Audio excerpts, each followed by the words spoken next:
Berpacaran ngaku serius namun terlalu jauh hingga akhirnya sang wanita Hamidun meminta dinikahi, namun ternyata sang pacar ogah bertanggung jawab. Jadi permasalahan hukum yang cukup mengagetkan menghabisi pacar sendiri. Kejadian kisah nyata yang aku ceritakan kali ini terjadi di kota Makassar. Seorang wanita bernama Asmaul Husna atau biasa dipanggil dengan Husna berusia 21 tahun. Seorang mahasiswi semester 7 di Alauddin Makassar. Husna sendiri dikenal sebagai wanita yang baik, cantik dan pintar, bahkan dirinya punya prestasi dan juara. Husna dikenal karena kepintarannya dan keramahannya. Husna juga dikenal sebagai wanita yang aktif di kampus.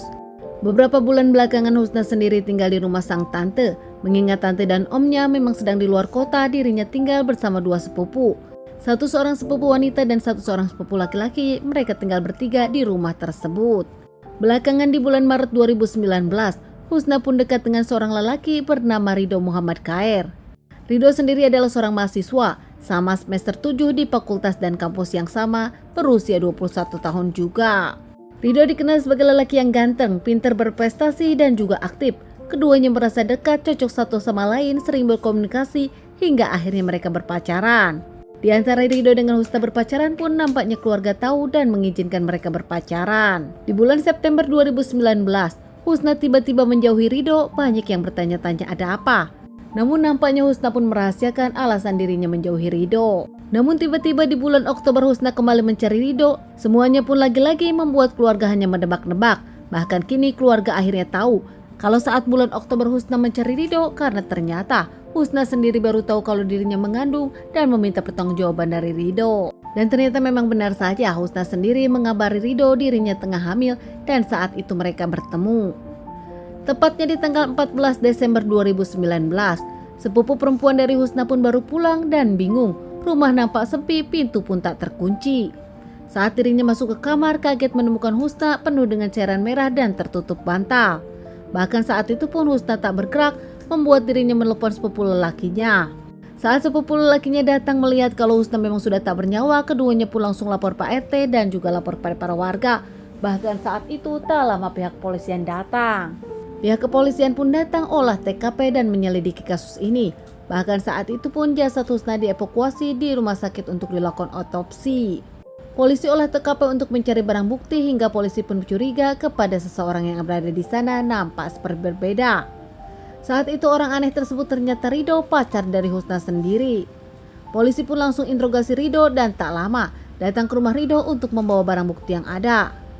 Ridho juga dibawa ke kantor polisi untuk diinterogasi. Di kantor polisi Ridho mengakui kalau dirinya pelakunya. Motifnya memang benar, ternyata Ridho sendiri belum siap menikahi Husna yang tengah hamil. Ridho merasa dirinya masih muda, belum siap untuk menikah dan seakan meragukan kandungan ini adalah anaknya Ridho. Polisi saat itu ditemani Ridho untuk mencari senjata tajam yang digunakan.